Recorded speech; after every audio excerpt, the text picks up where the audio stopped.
नमस्कार दोस्तों, मेरा नाम है विजय कुमार। आप देख रहे हैं कॉमिक्स पिटारा चैनल को। दोस्तों, हम लोग कॉमिक्स पढ़ रहे थे पीछे पड़ा भालू, जो कि बाकेलाल की कॉमिक्स है। इसका पहला पार्ट मैंने अपने चैनल पे अपलोड कर दिया है। पहले पार्ट में मैंने इस कॉमिक्स को 20 पेज तक कवर कर लिया था। अब इस पार्ट में इसके आगे कहानी को शुरू करते हैं। अब मक्खी राक्षस का क्रोध 7वें आसमान पर पहुंच चुका था। क्यों? मुझे मेरे असली रूप में देखते ही हो गई ना सिट्टी पिट्टी गुम। चलो, मैं तुम पर इतना रहम कर देता हूं कि तुम जहां जहां कहोगे मैं वहां वहां डंक मारूंगा।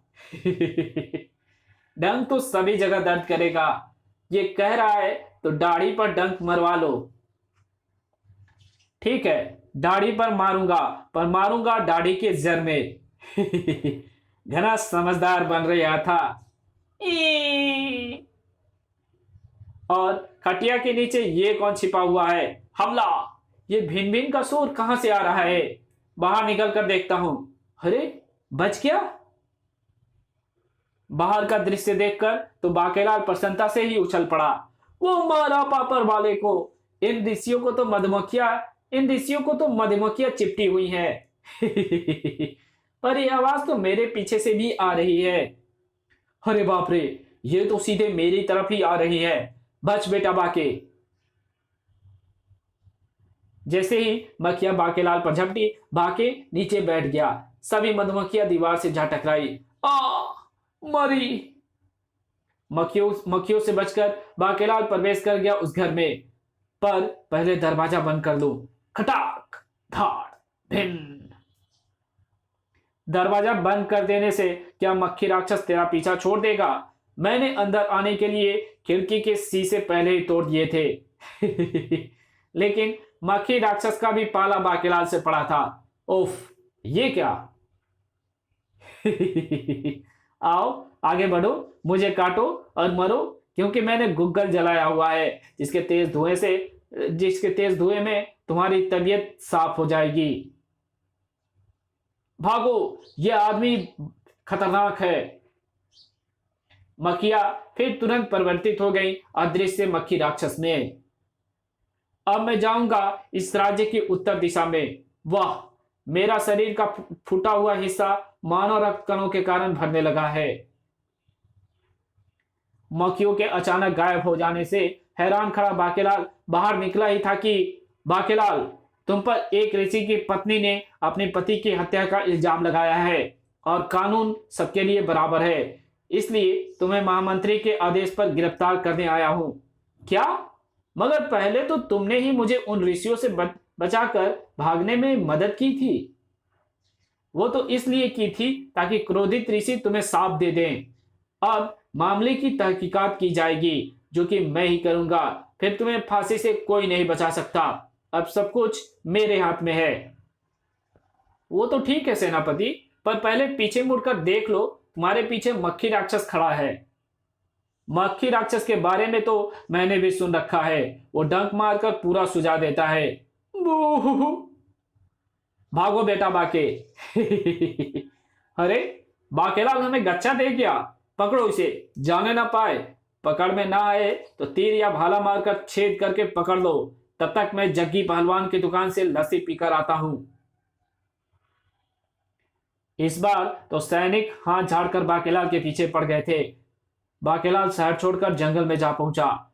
बाकेलाल यहीं कहीं झाड़ियों में छिपा होगा। ढूंढो और पकड़ लो। पकड़ा ना जाए तो तीर या भाला मारकर घायल करके पकड़ लो। सख्त आदेश है।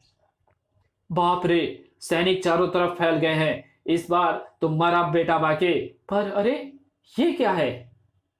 ये तो कोई कवच लग रहा है। चलो, इसे पहन लेता हूं। कम से कम सैनिकों के तीर एवं भालों से तो मैं बचा रहूंगा। लेकिन ये क्या? पोशाक धारण करते ही, अरे ये क्या! उफ! इसे धारण करते ही धूल मिट्टी इस पोशाक के आगे की तरफ बने इस चित्र में खींची जा रही है। और मेरे पीछे ये शोर कैसा उमड़ रहा है। बाकेलाल ने गर्दन घुमाकर देखा तो और भी जोरों से चौंक पड़ा। पीछे धूल भरी आंधी छूट रही है और ये भी इसी वस्त्र का कमाल है। बस, फिर क्या था? मारे प्रसन्नता के बाकेलाल उछल ही पड़ा। याहू! वो मारा पापड़ वाले को। अब आ गया समझ में। ये चमत्कारी पोशाक आगे के छेद से मिट्टी को खींचकर पीछे के छेद से बाहर उड़ाकर वातावरण में धूल ही धूल फैला देती है। अब मैं चखाता हूं इन सैनिकों को मजा। अरे वो रहा बाकेलाल, पर उसके पीछे धूल क्यों उड़ रही है? इसलिए क्योंकि तुम्हारा पाला बाकेलाल से पड़ा है। अब चखो मजा। मेरी आंखों में, नाक में, कान में, मुंह में धूल चली गई है। ओह, ये तो बेहोश हो गए। अब मैं चलता हूं महल में, वहां उड़ाऊंगा धूल भरी आंधी, जिसमें फंसकर जब मुच्छर दम तोड़ देगा तो मैं बनूंगा राजा। मगर फिलहाल मैं इस पोशाक को उतार लूं ताकि ये धूल भरी आंधी रुक सके।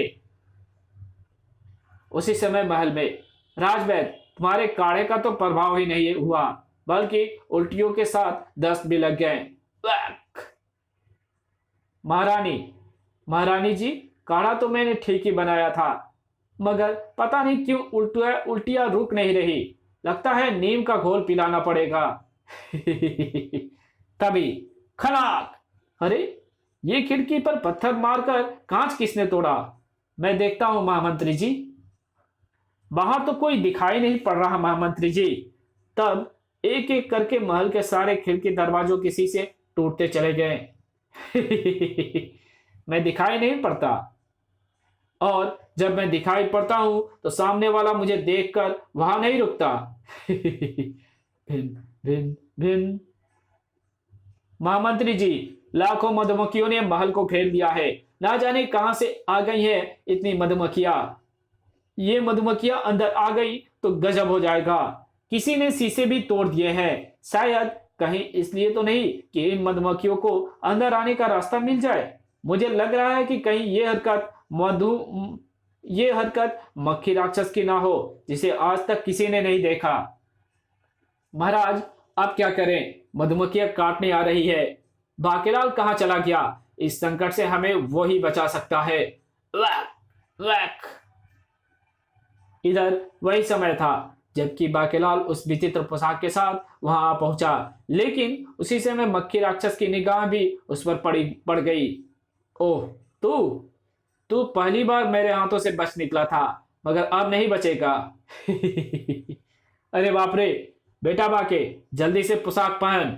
बाकेलाल ने फुर्ती के साथ वो पोशाक धारण कर ली और दूसरे पल, अरे ओह, ये क्या? मैं इस विचित्र आंधी में फंसकर इसके अंदर खींच रहा हूं। बचाओ! अब बोल बच्चू। अरे ये क्या? सारी मधुमक्खियां उधर खींची जा रही हैं। ये चमत्कार कैसे हो गया? ओह, तो ये चमत्कार बाकेलाल का है, जिसकी पोशाक मधुमक्खियों को खींचकर पीछे से उनका चूर्ण बनाकर फेंक रही है। लेकिन अगर मैं उस पोशाक को पीछे वाला छिद्र बंद कर दूं तो मधुमक्खियां बाके को काट काट कर सुझा देंगी। सही वक्त पर पहुंचा मैं। सेनापति ने आगे बढ़कर पोशाक के पीछे वाले छिद्र को कपड़ा ठूसकर बंद कर दिया। बन गया मेरा काम। बू! इस मक्खी राक्षस के कारण मुझे समय से पहले इस पोशाक का इस्तेमाल करना पड़ रहा है। फूटी मेरी किस्मत। अरे ये क्या? सेनापति ने इस यंत्र के पीछे का छिद्र बंद कर दिया। इधर वातावरण में फैली एक एक मधुमक्खी अब समा चुकी थी बाकेलाल की पोशाक में। तभी, बाकेलाल, तुमने तो कमाल कर दिया। ये पोशाक तुम्हें कहाँ मिली? मैं महामंत्री जी। अरे, इसे मधुमक्खियों ने काटा नहीं? सेनापति के जोर देने पर बाकेलाल को उतारनी ही पड़ी वो पोशाक। और तब, अरे, इस पोशाक से तो असली शहद टपक रहा है। नीम के घोल में मिलाकर महाराज को अभी देता हूं, उल्टी दस्त सब रुक जाएंगे। और सचमुच इस बार दवा काम आ गई। मैं ठीक हो गया और मैं सब कुछ सुन चुका हूं। दे बाके पुच्ची। अगर मुझे पता होता कि मक्खी राक्षस यहाँ आने वाला है तो फिर मैं यहाँ क्यों आता? फूटी किस्मत। फिर दरबार में आज पप्पी स्वादिष्ट नहीं थी, क्योंकि आज इसमें एक अपराध की कड़वाहट मौजूद है। सेनापति, बाकेलाल को फौरन हिरासत में ले लो। हिरासत में? महाराज, बेड़िया लाने में तो समय लगेगा। मैं पुरोहित जी के अंगोछे से ही बाकेलाल को जकड़कर हिरासत में ले लेता हूँ। परंतु महाराज, बाकेलाल ने आपके साथ साथ सैकड़ों लोगों के प्राण बचाए हैं। हाँ, मगर इसके साथ ही बाकेलाल ने एक हत्या भी की है।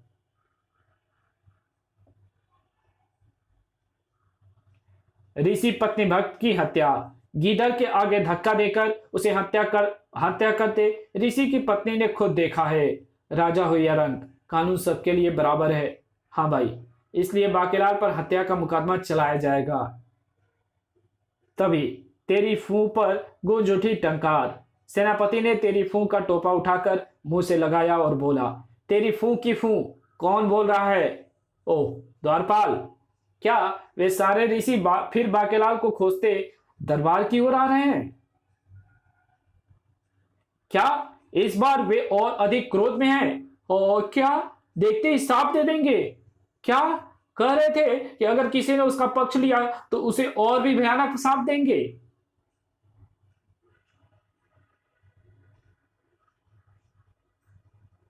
महाराज, अब क्या करें? अगर मैंने बाकेलाल को हिरासत में लिया लिया तो ऋषि मुझे भी साप दे देंगे। ना बाबा ना। बाकेलाल की विशालगढ़ के राजा हम हैं। अपराधी को दंड देने का अधिकार केवल हमें है। किंतु महाराज, उन्हें रोककर मधुमक्खियों के छत्ते में हाथ कौन डालेगा? उन्हें तो मैं भी नहीं रोक सकता। महाराज, एक ही तरकीब है। बाकेलाल को फिर से आपके पैजामे में छिपा दिया जाए और जैसे ही ऋषि चले जाएं, बाकेलाल को हिरासत में लेकर कारागार या काल कोठरी में डाल दिया जाए। सेनापति के बच्चे, सभी मंत्रियों और दरबारियों ने भी इस राय पर अपनी सहमति दे दी। बेचारा बाकेलाल मरता क्या ना करता। बाकेलाल पजामा आ गया और मैंने पजामे में गांठें भी लगा दी है। चलो घुसे इसमें। बाकेलाल को पजामे में बंद करके सेनापति ने नाड़े को कसकर गांठ लगा दी। बाकेलाल, दम घुटने लगे तो सांस मत लेना। पजामा हिलते देखेगा तो ऋषि छोड़ेंगे नहीं। सेनापति ने सैनिकों की मदद से उस पजामों को खोटी पर टांग दिया जिसमें अब सांस रोके पड़ा था बाकेलाल। एक बार पजामे से छूट जाऊं, मोटे मच्छर, तुझे तो मैं देख लूंगा। तभी जय जय हनुमान गोसाई, बाके पर कृपा मत करो, गुरुदेव की नाई। बम बम भोले, बाके के लिए नर का द्वार खोले। अलख निरंजन, बाके के मुंह पर मलो बंदर छाप काला दंत मंजन। महाराज, बाकेलाल कहाँ है? ऋषि योगाचार्य को योग शक्ति से पता चला है कि बाके महल की उत्तर दिशा की ओर है, जहां आपका राज दरबार सजा है। महाराज, देखिए इस गोले को, ये मेरे स्वामी की चिता की राख है जिसे मैंने अपनी आंसुओं से गूंथ दिया है। महाराज, आप इस गोले को महाराज, अब इस गोले को मैं हत्यारे बाकेलाल के सिर पर फोड़कर उसे साप दूंगी। कहाँ है बाकेलाल? मैं झूठ नहीं बोलता। बाकेलाल मेरे पैजामे में। अरे ये क्या? राज दरबार में ये पैजामा क्यों टंगा है? गांठ खोलकर देखता हूं। मिल गया। बाकेलाल यहां छिपा है। निकल दुष्ट बाहर। महाराज बचाओ। मेरे सांप से तू नहीं बचेगा दुष्ट हत्यारे, और हमारे भी सांप से नहीं बचेगा। महाराज बचाइए। तड़ाक। मैं क्या करूं बाकेलाल? ओह ये क्या? महाराज, सांप वाला गोला आपसे टकरा गया। बाकेलाल के स्थान पर सांप आपको मिल गया। अब आपकी मृत्यु धक्का लगने से होगी। नहीं। और ये सब हुआ दुष्ट बाकेलाल के कारण। वो भाग रहा है। जल्दी से कमंडल का जल बाके पर छिड़क कर उसे साफ दो, अन्यथा ये भाग जाएगा। भाग बेटा बाके। मुच्छड़ को तो मिल गया, अब तुझे भी ना मिल जाए। छज्जे के पास पहुंचकर बाकेलाल ने नीचे छलांग लगा दी। जय भोले शंकर। ओह, बेचारा आसमान से गिरा, खजूर में अटका। क्योंकि मैं घोड़ा हूं, खपती, इसलिए मुझे घुड़साल से निकालकर यहां बांध कर रखा गया था। मर गया। अबे उछाल मत, मैं गिर जाऊंगा। हिन, तू गिरेगा तभी तो मैं कुचलूंगा। हिन। गनीमत थी कि बाकेलाल शीघ्र ही घोड़े के पीठ से कूदकर एक और को भागता चला गया। भाग बेटा बाके, भाग, क्योंकि तुझे ऋषियों के अलावा सैनिकों के हाथ पड़ने से भी बचना है, वरना तुझे उस मनुष्य ऋषि के मौत का दंड भुगतना ही पड़ेगा। जबकि अंदर भी सनसनी मची हुई थी। महाराज संभल कर, कहीं धक्का न लग जाए। अरे ये क्या महाराज, आपके हाथ तो चिपचिपे हो रहे हैं। मेरे हाथ चिपचिपे? राजवैद्य ने तुरंत आगे बढ़कर विक्रम सिंह का निरीक्षण किया। अरे कमाल है, महाराज से तो शहद टपक रहा है। शहद? शहद कहां से आ गया? महाराज के मसामों से निकल रहा है महारानी जी। ये चिपचिपाहट तो मुझे काफी देर से महसूस हो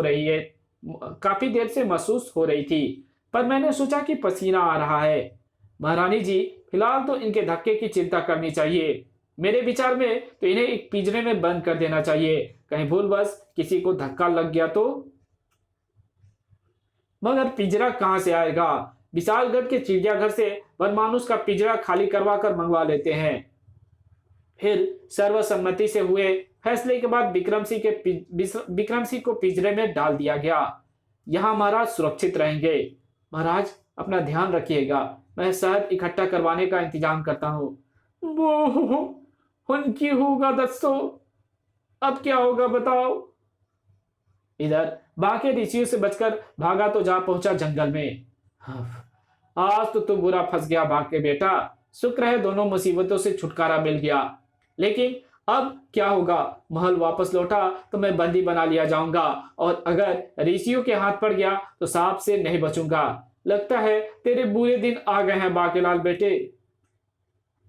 हे भोले शंकर, हे ये तूने मुझे कहां फंसा दिया। उठा ले पड़ोसियों को। अपने पड़ोसियों को उठाने ही तो मैं आया हूं। अपने पड़ोसियों को उठाने ही तो मैं आया हूं। कौन है? कौन गुर्राया? बैठा रहा बाकेलाल, मैं कोई तेरा दुश्मन नहीं हूं। बोलने वाला भालू, मुझे तेरे पास से शहद की भीनी भीनी सुगंध आई है, तभी मैं यहां चला आया हूं। बता कहां है शहद? शहद? नहीं बताता, कोई बात नहीं, मैं खुद ढूंढ लूंगा। और दूसरे पल चमत्कार हो गया। अरे ये क्या, मैं ठीक हो गया? बाके हैरान खड़ा उस दृश्य को देख रहा था। मिल गया, अब मैं इसे जाने नहीं दूंगा। हिम्मत करके आके पूछे बैठा बाके, तुम कौन हो भाई? ये सब क्या चक्कर है, और तुम इस प्रकार क्यों कर रहे हो? ऐसा करके मैं अपने साथियों को बुला रहा हूं, और मैं कौन हूं यह भी तुम्हें शीघ्र ही पता चल जाएगा। वो देखो मेरे साथी आ गए। और भालू, पकड़ लो इसे और ले चलो इसे पापे के पास, पापे दी हट्टी पर।